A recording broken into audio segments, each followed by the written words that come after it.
ওম নমঃ শিবায়। হর হর মহাদেব। আমার চ্যানেলে আপনাদের অনেক অনেক স্বাগত জানিয়ে শুরু করব আজকের ভিডিও। আজকের ভিডিও হচ্ছে নীল ষষ্ঠী পুজো, উপকরণ, পুজো পদ্ধতি এবং তার নিয়ম কানুন নিয়ে এবং কবে পড়েছে সব মিলিয়ে ভিডিওটা আপনারা পুরোটা শুনুন, অবশ্যই উপকারে আসবে। তো চলুন শুরু করা যাক আজকের ভিডিওটা। নীলের ঘরে দিয়ে বাতি জল খাবো পুত্রবতী, এই প্রবাদ অনেক পুরনো এবং সবাই মেনেও চলে। তবে এখানে পুত্রের কথা বলা হলেও কন্যা সন্তানের মঙ্গলার্থেও বাড়ির মায়েরা সবাই পুজো করে থাকেন। মেয়েরা ছাড়াও পুরুষ মহিলা নির্বিশেষে সবাই এই নীলষষ্ঠীর ব্রত উদযাপন করে থাকেন দেবাদিদেব মহাদেবের। সন্তান ও পরিবারের মঙ্গলার্থে বাংলার ঘরে ঘরে এই নীলষষ্ঠীর ব্রত পালিত হয়। তো চলুন বন্ধুরা, এবার জেনে নেব এই বছরের পুজোর সময়। 2025 সালে নীলষষ্ঠী পুজোটির সময় হচ্ছে 13ই এপ্রিল, রবিবার, অর্থাৎ আগামীকাল। তার আগে জেনে নেব এই নীলষষ্ঠী ব্রত হচ্ছে দেবাদিদেব মহাদেবের একটি ব্রত, সঙ্গে দুর্গা মায়ের ব্রত এবং দুর্গা মায়ের আরেকটি রূপ ষষ্ঠী মায়ের পুজো করা হয় এই নীলষষ্ঠী পুজোতে। এবার আমরা জেনে নেব পত্রিকা অনুযায়ী শুভ সময় এবং দেবাদিদেব মহাদেবের পুজোর উপকরণ আর কিভাবে পুজো পদ্ধতি ও উপবাস এবং কি খাওয়া হবে কি না খাওয়া হবে এই ব্যাপারে। তো চলুন শুরু করা যাক। আর হ্যাঁ বন্ধুরা, এই চ্যানেলে যদি আপনারা নতুন হয়ে থাকেন তবে চ্যানেলটিকে সাবস্ক্রাইব করে একটি লাইক দিয়ে পুরো ভিডিওটা আপনারা দেখুন। আশা করছি আপনাদের এই ভিডিওটি অনেক হেল্পফুল হবে। নীলষষ্ঠী পুজোতে মহাদেবের খুবই পছন্দের ফুল হলো আকন্দ ফুল, ধুতরা ফুল। মহাদেবের ভীষণ প্রিয় আকন্দ ফুলের মালা, আর তাছাড়া অন্যান্য ফুলও আপনারা দিতে পারেন। আর অবশ্যই বেলপাতা, নিখুঁত বেলপাতা, যদি কেউ 3টে দিতে পারে 3টে, বিজোড় দিতে হবে, জোর দেওয়া হবে না। আর অবশ্যই কাঁচা আম একটু দেবেন, বাবার ভীষণ প্রিয়। তাছাড়া ধুতরা ফল, সিদ্ধি তো লাগবে। বাবা একটি বেলপাতাতেই তুষ্ট, তাই নিখুঁত বেলপাতা অবশ্যই বাবার মাথায় উল্টো দিক করে বাবার মাথায় দিতে হবে। তাছাড়া অন্যান্য ফুলও বাড়ির ফুল দিতে পারেন, তবে জবা ফুল বাবার পুজোতে লাগে না। এছাড়া 5 রকমের ফলও দিতে পারেন, যে যেমন পারবেন।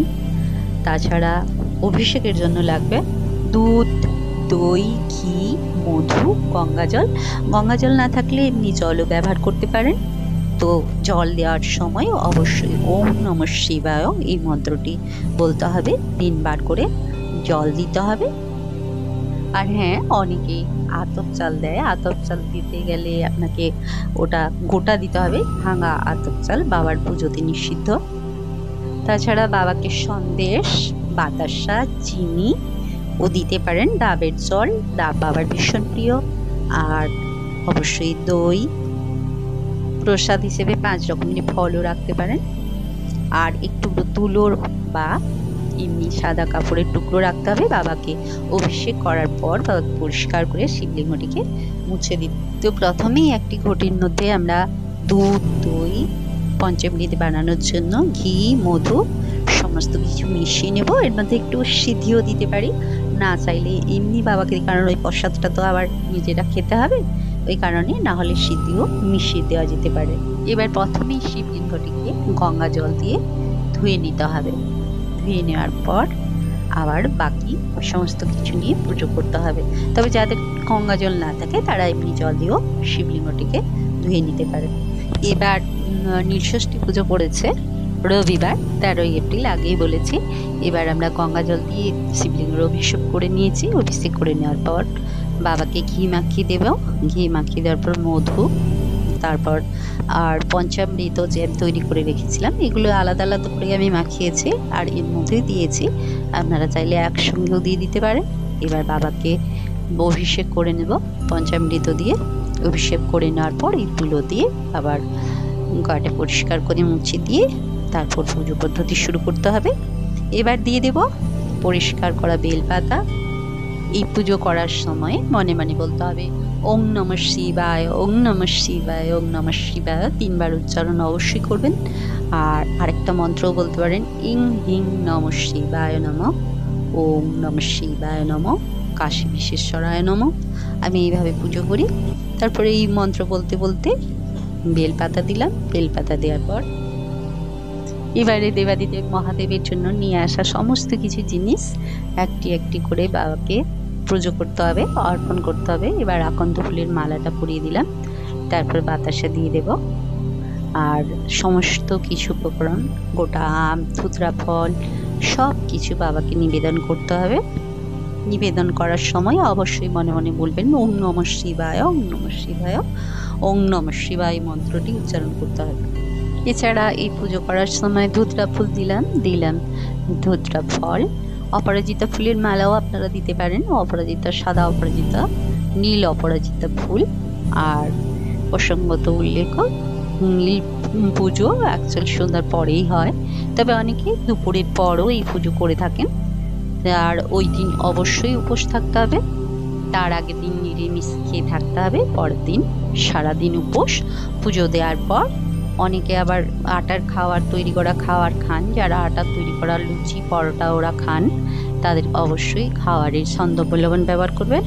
আর না হলে যারা উপোস করে থাকেন তারা সাধু ফল এই আহার করে সারাদিন উপোস করে পরের দিন বাবার মাথায় জল ঢেলে উপোস ভঙ্গ করতে হয়।